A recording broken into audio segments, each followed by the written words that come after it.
Una aerolínea que empezó desde cero. Dos emprendedores que despegaron siendo pilotos y aterrizaron con su propia compañía aérea.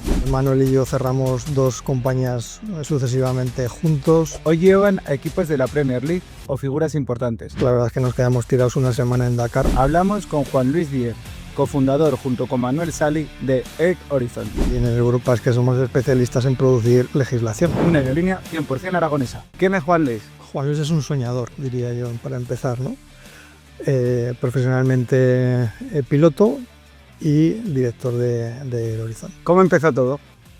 ¿Cómo empezó todo? Pues empezó realmente de muy pequeño, ¿no? Porque yo desde que era un chaval de 11 o 12 años empezaba a hacer maquetas de aviones. Tenía mi habitación, recuerdo, el techo colgado a la batalla de Inglaterra, básicamente, llena de aviones, ¿no? Coleccionaba todos los fascículos que salían, me hacía colecciones, tenía a mi madre frita con esto y me gastaba todo el dinero en todo lo relacionado con aviación, ¿no? Entonces digamos que es una cosa que me viene de muy jovencito. ¿Qué estudiaste? Pues bueno, después de acabar los estudios obligatorios, entonces bachillerato COU, pues ingresé por oposición en la Escuela Técnica de Especialistas del Ejército del Aire. Con 19 años, después de 4 años de formación, pues ya me integré como profesional en las Fuerzas Armadas, primero en el ala 31 aquí con los Hércules y después en Torrejón, la base aérea de Torrejón. Y así pues hasta 2006, que es donde di el paso a la aviación civil. ¿Y cómo pasas de ser un piloto en vuelos comerciales a decir, voy a montar mi aerolínea? Bueno, esto no es una cosa que te pase de la noche a la mañana, ¿no? Digamos que yo al principio decía un poco de broma que era como un empresario sobrevenido. Fueron las circunstancias y un poco también la suerte y tener buenos compañeros de viaje, ¿no? En este caso mi socio Manuel Sali, director de operaciones actualmente, también comandante de la flota. Y bueno, pues si recordáis el periodo de entre 2008 y 2010 fue bastante duro económicamente hablando en el país y bueno, cerraron muchas compañías. Manuel y yo cerramos dos compañías sucesivamente juntos y bueno, pensamos que habría otra forma de hacer las cosas, ¿no? Entonces bueno, empezamos a darle un poco de vueltas. La verdad es que nos quedamos tirados una semana en Dakar esperando poder echar combustible a nuestro avión, que se nos quedamos tirados ahí totalmente. Y una semana pues sin otra cosa que hacer y dándole a la cabeza, pues a veces te da ideas locas, ¿no? La idea fue, bueno, vamos a intentarlo. Nos dedicamos prácticamente un año durante 2010, que estábamos en paro pero no parados, porque teníamos disciplina militar, de hecho, disciplina militar, los dos somos de la misma procedencia, en elaborar un plan de viabilidad, un plan de negocio para poder crear una aerolínea. No funcionó en esa primera vez. Claro, yo en mi caso me fui a trabajar a China, a una compañía de carga allí, una ciudad que a lo mejor te suena, que se llama Wuhan, durante 2 años, más de 2 años, hasta que encontramos la financiación suficiente que nos dieron el impulso en 2014 ya para crear la aerolínea. ¿Esta fue tu primera empresa o antes habíais con más número que algunas no funcionaron? No, en estas que te he nombrado antes, bueno, volábamos como tripulantes obviamente, pero además Manuel era director de operaciones en una de ellas.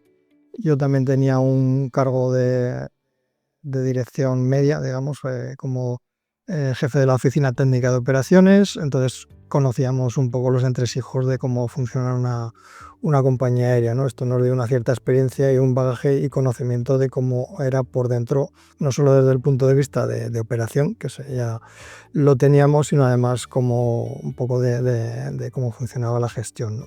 Es que esto a los emprendedores creo que nos pasa mucho, que tú sabes de tu negocio, un zapatero sabe hacer zapatos, pero no sabe gestionar una zapatería. Sí, efectivamente, claro.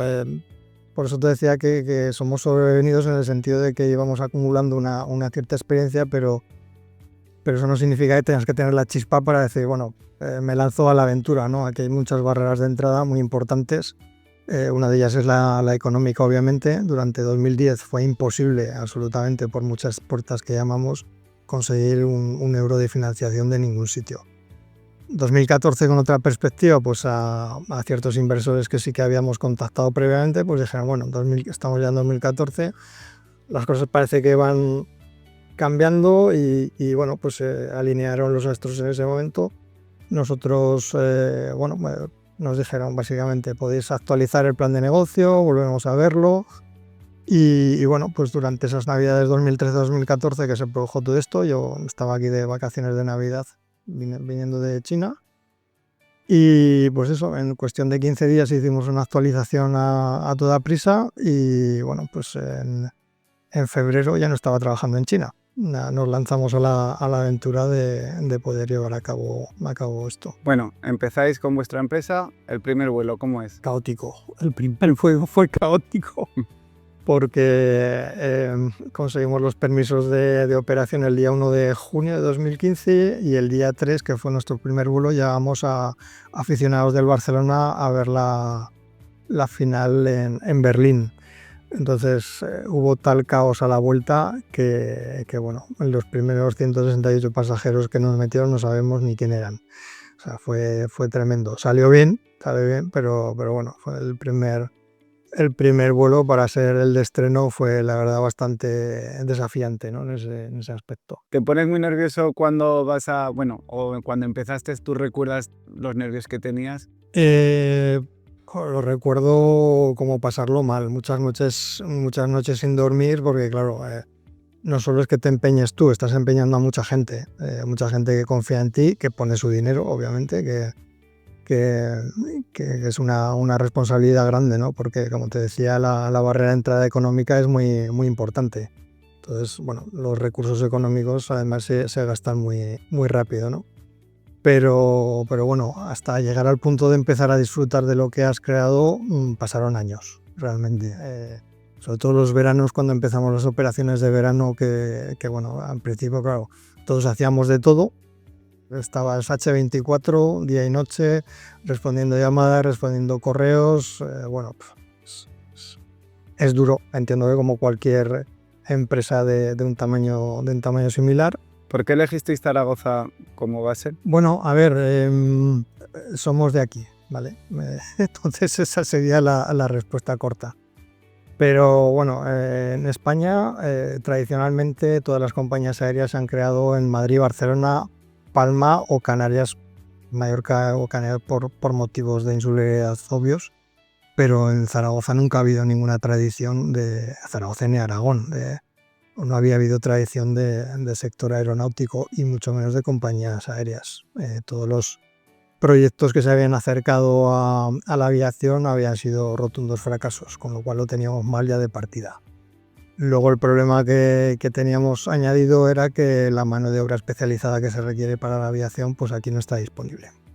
Entonces, todos esos inconvenientes a nosotros nos motivan.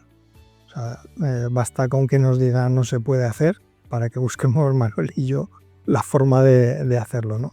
Entonces, pues es cierto que como compañía aérea europea puedes operar desde cualquier sitio, puedes tener licencia de cualquier país con los mismos derechos de tráfico que si fuera uno nacional, con lo cual nosotros elegimos Malta como abanderamiento para los aviones, donde tenemos una oficina con unos 10-12 trabajadores ahora mismo allí. Pues llevamos la parte de ingeniería y operaciones, y aquí pues nos trajimos lo que es la parte comercial, la administración y dirección. Y elegimos Zaragoza pues porque dijimos se puede hacer desde Zaragoza, tiene su problemática y además queremos que sea visible que somos de aquí. Y por eso bautizamos el primer avión como Corona de Aragón. ¿En qué otras ciudades tenéis base? La de Zaragoza es una base invernal, digamos, que tenemos aquí un avión entre mitad de octubre hasta finales de abril. Y las otras bases permanentes que tenemos es en Londres y en Milán.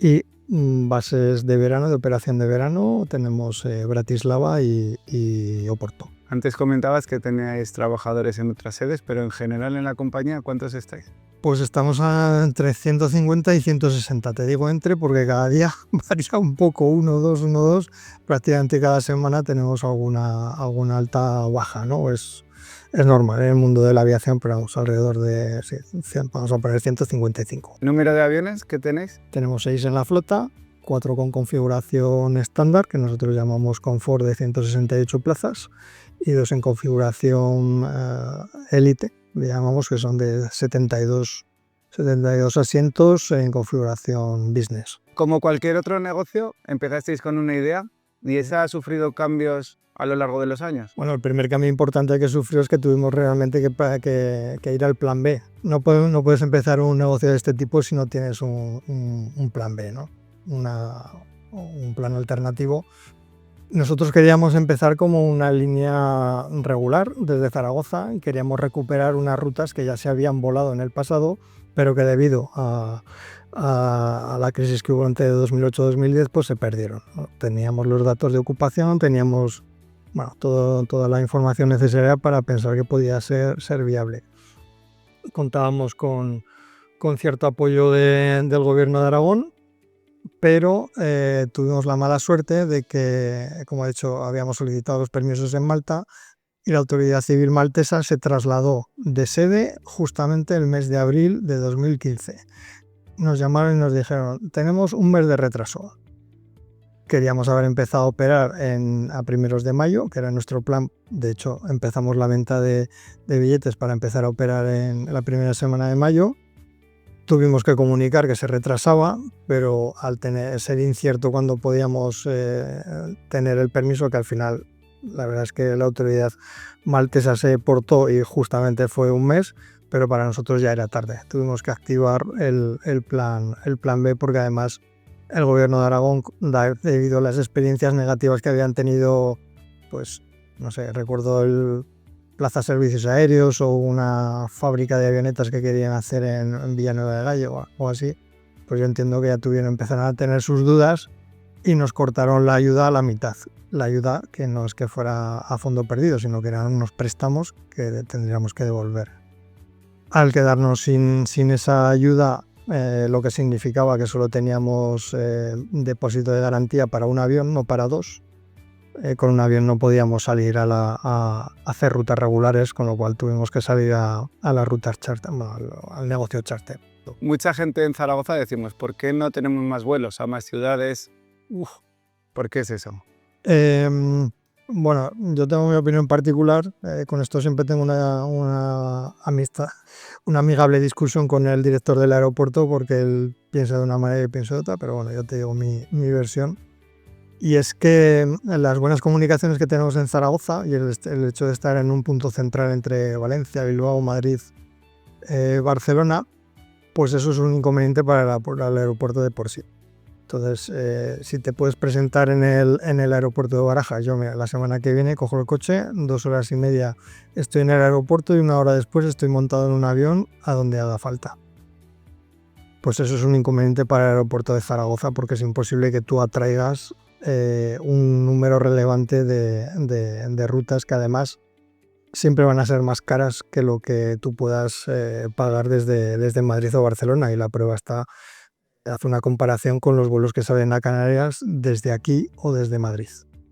Eso está claro. Entonces, para mí, la ventaja de tener buenas comunicaciones, tanto por carretera como por tren, es lo que impide el crecimiento en más rutas del aeropuerto de Zaragoza. ¿Y cómo ves el futuro del aeropuerto aquí? Pues que crecerá un poquito, que puede crecer, pues a lo mejor, quién sabe si podemos llegar al 1.000.000 de pasajeros, ahora está alrededor de los 700.000 al año, pero es que no va a dar mucho más de sí las rutas. Yo sé que hay un empeño por parte de las administraciones en que el aeropuerto crezca el número de rutas y de pasajeros y demás, pero yo lo veo complicado, básicamente porque si a base de dinero público tenemos que subvencionar en rutas, bueno, para empezar puede estar bien, pero eso a largo plazo yo no lo veo sostenible. Entonces, bueno, ¿qué nos gustaría? A mí el primero, yo viajo todos los meses y me tengo que desplazar a un sitio u otro. Rara vez puedo coger alguna combinación desde Zaragoza. Pero a nivel de pasajeros, bueno, lo puedo ver factible, pero más allá de eso no lo veo. Porque hablamos de vuelos comerciales, también nos has comentado que realicéis vuelos charter. ¿Quiénes son vuestros clientes? Porque Bueno, nosotros trabajamos para terceros, es decir, bien sean tour operadores que nos contratan bien para vuelos ocasionales, puede ser, tienen una necesidad de llevar a un grupo del punto A al punto B, nos contactan, les cotizamos, hacemos ese vuelo, o para tour operadores que operan programas de verano, que suelen ser entre 3-4 meses, que te proponen una serie de rutas desde un punto de partida, que en nuestro caso pues son Milán, Oporto o Bratislava. Desarrollan su programa, trabajamos con ellos para hacer posibles tanto los slots, que son los horarios con los que se va a trabajar, hablamos con los aeropuertos y bueno, pues al final nos contratan esos periodos. Para compañías, pues ocasionalmente necesitan un refuerzo de flota porque no tienen aviones suficientes o porque han sufrido una avería. Hemos trabajado para compañías, pues que diría que desde Air France hemos operado para Vueling, para Air Baltic, por ejemplo, también, bueno, algunas importantes, no, pero bueno, compañías del modelo nuestro así de tipo pequeño mediano hay muchas en Europa, entonces con una o con otra siempre trabajas. porque también sois proveedores de la Premier League. Bueno, trabajamos sí, desde a consecuencia de la pandemia. Uno de los modelos de negocio, más bien nicho de mercado que desarrollamos fueron los vuelos VIP. Si recordáis, entre 2020 y 2021 era muy complicado los desplazamientos por avión, bueno, los desplazamientos en general, pero no obstante los equipos de fútbol seguían jugando y lo que no había era aviones para poder llevarlos como ellos quieren ir, ¿no? Es una determinada comodidad y bueno, digamos de una forma un poco más exclusiva. Pues a través de un broker inglés nos propuso esto, pues trabajar con los equipos de la Premier League que jugaban las ligas europeas.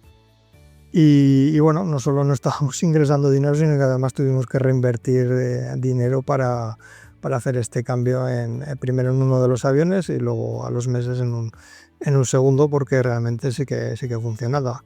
No solo somos proveedores de la Premier League, sino que llevamos tours de cantantes famosos, bandas famosas que hacen en los tours europeos durante el verano también, que por motivos de confidencialidad no podemos nombrar, pero bueno, sí, hemos hecho este tipo de vuelos especiales, ¿no? para bandas. Bueno, y a nuestro equipo de baloncesto también, ¿no? Bueno, como sabes, somos patrocinadores del Casa de Monzaragoza desde el año 22 y pues muy contentos con ellos y siempre que podemos, no solo de masculino, también del equipo femenino, que nos da más alegrías que masculino, pero sí, volamos con ellos habitualmente. ¿Te parece que hablemos de números? Bueno, lo que se pueda decir. ¿Qué rentabilidad puede dar una aerolínea? Bueno, a ver, hay varias divisiones, ¿no? Dentro de las aerolíneas, porque tenemos desde aerolíneas cotizadas, que los números son públicos, entonces pues tipo IAG o KLM, todas estas que son monstruos. Pero bueno, yo diría que para una aerolínea como nuestra, de un tamaño pequeño, mediano, llegar a un 10% de rendimiento después de vida y todo esto, es que lo estás haciendo muy bien y no has tenido ningún problema. Si hablamos entre un 7 y un 8, pues bueno, es razonablemente bien, pero mínimo un 5 tienes que sacar, porque si no al final los problemas se te van a ir comiendo. Siempre tienes que tener un poquito. Entonces yo te diría que bueno, digamos entre un 5 y un 10 sería un rendimiento bueno, muy adecuado. Si se acerca al 10, perfecto, pero bueno, por lo menos un 5 tienes que llegar, ¿no? Porque manejamos mucho dinero, obviamente, porque es un negocio que maneja mucho volumen de dinero, pero al final, quiero decir, te entra por la mano derecha y te sale por la izquierda. O sea, eso al final, y es poquito lo que se queda realmente en la bolsa, ¿no? ¿Cuánto vale un avión? Bueno, vamos a ver.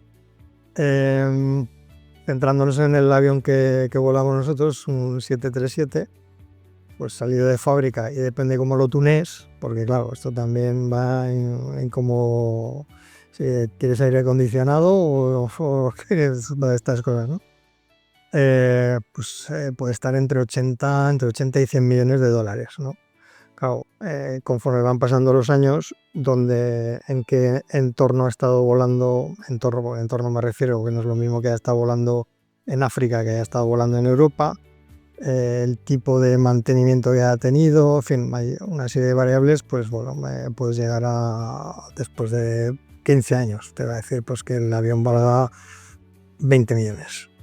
Si pasan otros 5 o 6 años, pues que valga 12, así sucesivamente.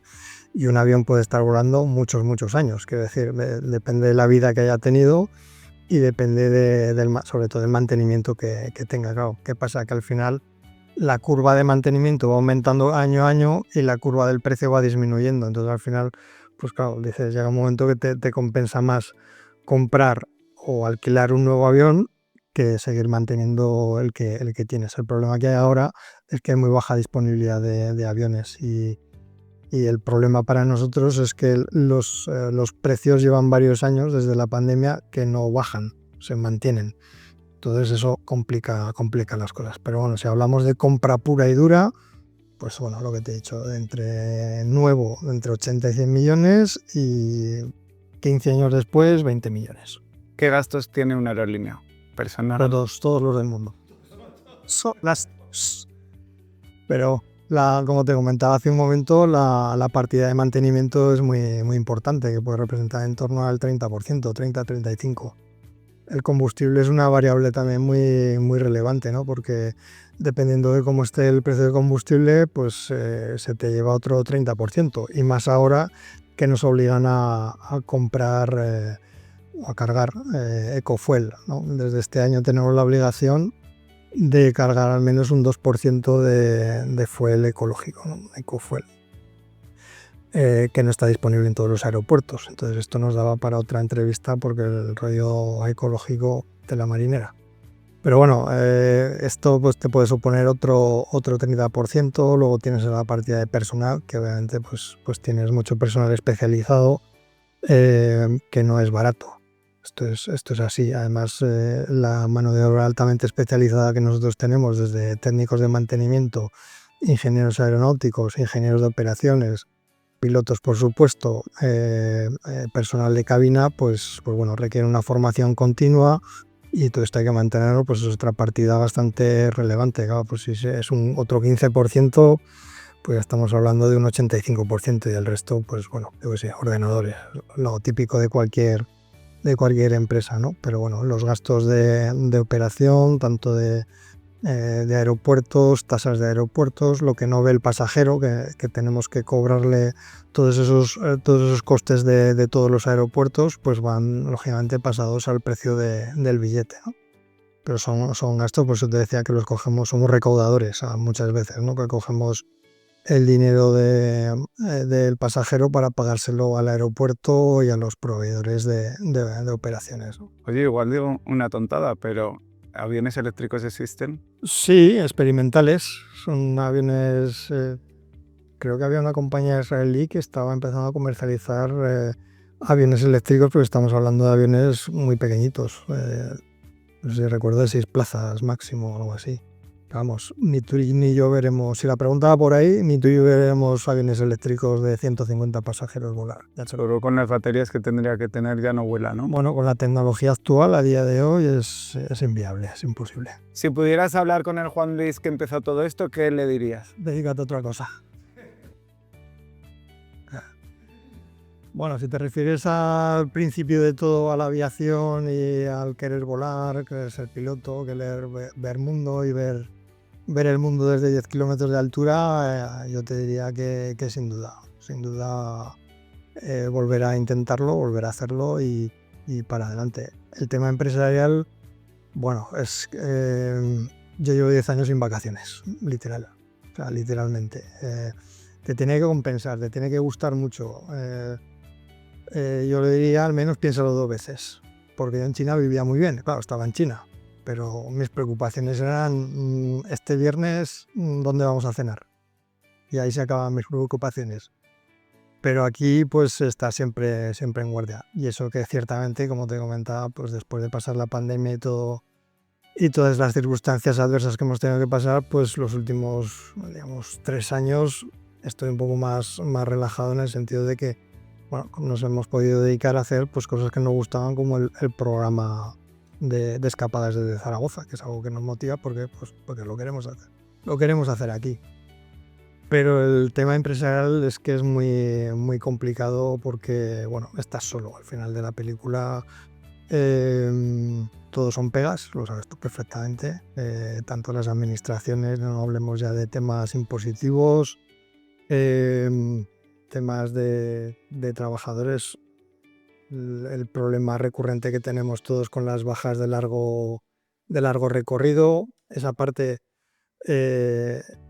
la llevo yo más que Manuel. Manuel se dedica a las operaciones, que además, que aparte de lo que le gusta y lo hace muy bien, pues es una pieza imprescindible, pero el tema, digamos, más puramente empresarial, esto pues lo llevo o lo sufro yo más. Y esta es la parte que no me gusta, ¿no? Porque, bueno, ya te digo, es muy complicado.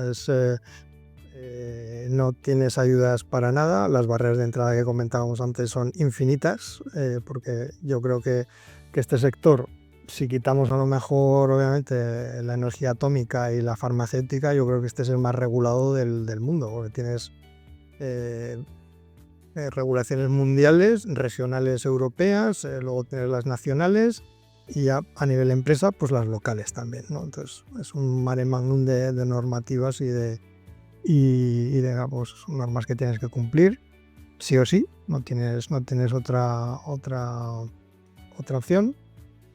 Y bueno, a las pruebas me remito. Quiero decir, durante la fase 2008-2010 desaparecieron no recuerdo si eran 22 o 24 aerolíneas en España de todos los tamaños. De hecho, 2 en las que trabajábamos Manuel y yo, pero hasta Spanair, si recuerdas, si te suena Spanair, pues esta fue una de las que desapareció allí, y desde ese periodo hasta ahora han nacido muy poquitas. O sea, no sé, 5 o 6 a lo mejor. Eso en España, con lo cual te da idea de la complicación que tiene. Entonces, volviendo a tu pregunta, aviación sí, tema empresarial pues habría que reposarlo. ¿Cuál ha sido la cagada más grande que has hecho? Bueno, no me he llegado a equivocar de aeropuerto, Esa sería gorda. pero se han dado casos. No sé, así grande, hombre. Una muy grande hubiera sido no poder acabar una operación, no sé, que no se me ocurre. Pero vamos, cagadas diarias pequeñitas, muchas, que yo te diría que casi todos los días. O sea, desde enviar un correo electrónico a quien no correspondía y me respondan, ¿está usted seguro de dices, no, ya me disculpará, y estoy hablando de autoridades, no de... Sí. Y en el avión, pues bueno, en el avión te pueden pasar cosas, pero bueno, para eso volamos 2, para eso tenemos sistemas por duplicado, algunos incluso por triplicado, tienes ayudas desde tierra, los controladores aéreos te ayudan, y bueno, yo creo que así no se me ocurre una muy grande, pero seguro que la he tenido. Y algo que digas, hostias, esto lo hice súper bien. Pues mira, una de las cosas que estoy particularmente orgulloso es que organizamos una operación de niños, de rescate de niños ucranianos, nada más que empezó la guerra la semana siguiente, que necesitaban tratamiento de cáncer y no podían ya dárselo en Kiev. Pues organizamos una operación de rescate de niños y los llevamos a Italia para que recibieran tratamiento, ¿no? Este era 2022. Y la verdad es que sí que fue satisfactorio, y bueno, a la tripulación se portó de fábula. Bueno, y algún éxito más también, ¿no? ¿Algún premio se han dado? Mira, hace 2 semanas la COE, de la que somos socios desde hace un par de años, pues nos reconoció como, nos dio el premio a Proyección de Aragón, empresa, reconocimiento a la Proyección de Aragón. Y bueno, pues orgullosos de ello también, claro.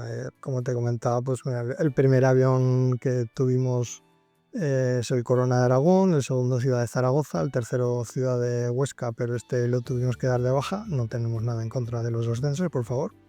Es por circunstancias. Y bueno, pues allá donde vamos intentamos llevar nuestro nombre, ¿no? En Malta tengo ahí una especie de guerrilla con las autoridades porque muchos de ellos no saben que Malta forma parte de la Corona de Aragón. Estamos hablando de hace 800 años, pero vamos, yo se lo digo siempre que puedo. ¿Qué le dirías a algún joven que le gustan mucho los aviones y piense yo quiero ser piloto o quiero tener mi propia aerolínea? Como te decía, la parte A, bien, la parte B no la veo tan clara. Mm. Por supuesto, esto te tiene que gustar. Mi mujer me dice que cuando me voy a volar no voy a trabajar. Digo, vale, sí, pero me canso lo mismo. No, yo salgo de aquí de la oficina y es cuando disfruto en el avión, ¿no? Entonces, volar es una profesión, pero de la que se disfruta cada minuto que estás en el avión. Entonces, adelante. El problema, de nuevo, es la barrera de entrada. No hay ayudas para jóvenes que quieran acceder a piloto. Se supone que es muy elitista, con lo cual lo tienes que hacer todo a pulmón. No hay ninguna escuela que esté subvencionada. En fin, por parte no es una enseñanza regulada, con lo cual pues no tiene ayudas, con lo cual es una inversión importante. De cara al futuro, pues el futuro es bueno para la profesión en el término de empleabilidad, o sea, como piloto en este caso, con cualquier profesión relacionada con la aviación en general, porque esto no va a parar de crecer. Pero bueno, de cara a ser piloto, pues sí, yo los animaría. Y de cara a fundar una empresa, es que las barreras de entrada son extremadamente complicadas. Necesitas mucho apoyo económico y tiempo, sobre todo, ¿no? Y experiencia. Esto no me imagino yo a un chaval de 25 años creando una aerolínea. No por capacidad, pero el componente de experiencia sí que lo vas a necesitar. Y todo lo que no sepas lo vas a tener que subcontratar, con lo cual vas a tener otro tipo de problemas. ¿Cuál es el futuro de Air Horizon y hacia dónde va el proyecto? Bueno, nosotros, bien es cierto que cortado por la pandemia, pues estábamos llevando un crecimiento sostenido y controlado, ¿no? Entonces, una vez pasado todo ese periodo, ya lo que queremos es seguir creciendo poquito a poquito, porque hay un dicho en aviación que cuando no creces, decreces. Entonces, no te puedes estar parado. Queremos llevar a cabo nuevos proyectos. De hecho, estamos en varios proyectos que son, si no directamente, digamos, ligados con aviones, sí relacionados con aviación, de los cuales, mientras no estén realmente en marcha, pues no, prefiero no comentar, ¿no? Para no crear falsas expectativas. Pero, por ejemplo, recientemente hemos creado una escuela para tripulantes de cabina. Nos dieron los permisos en abril. Entonces, es otra de las cosas que queremos hacer, formar. Ya estábamos formando nuestros propios pilotos y ahora lo que haremos también será formar nuestros propios tripulantes de cabina. ¿Qué problemas se encuentra una aerolínea para escalar? Bueno, a ver, uno de los problemas que existen ahora mismo para todo tipo de aerolíneas es la disponibilidad de aviones. ¿Vale? Después de los problemas que ha tenido Boeing, que es uno de los dos mayores fabricantes, como sabes, el otro es Airbus, la compañía europea, es la disponibilidad de aviones. Entonces eso nos limita a todos. Nosotros obviamente no somos los primeros compradores de aviones, porque esto pues, lo hacen compañías muy grandes que se dedican al alquiler de aviones, simplemente compran y alquilan, o compañías muy grandes que una parte, no todos, una parte de esos aviones pues los adquieren en propiedad. Estos aviones van escalando. Después de 15 años pues los ceden al segundo escalón y luego al tercero y así sucesivamente. Ahora mismo este es uno de los problemas. El segundo problema que tenemos es la excesiva regulación que tenemos en particular en Europa, que nos viene pues de las políticas verdes básicamente. Somos los únicos en el mundo que aplicamos este tipo de políticas que encarecen el producto y encarecen los viajes para el público en general. Y en Europa es que somos especialistas en producir legislación que a veces ni se entiende. Y de esto tendría varios ejemplos para comentar, pero no me quiero meter en líos. Nada, líos fuera. Bueno, pues muchas gracias. Nos ha gustado un montón hablar contigo. Pues ha sido un placer. Gracias por venir a nuestra casa y estáis invitados cuando queráis.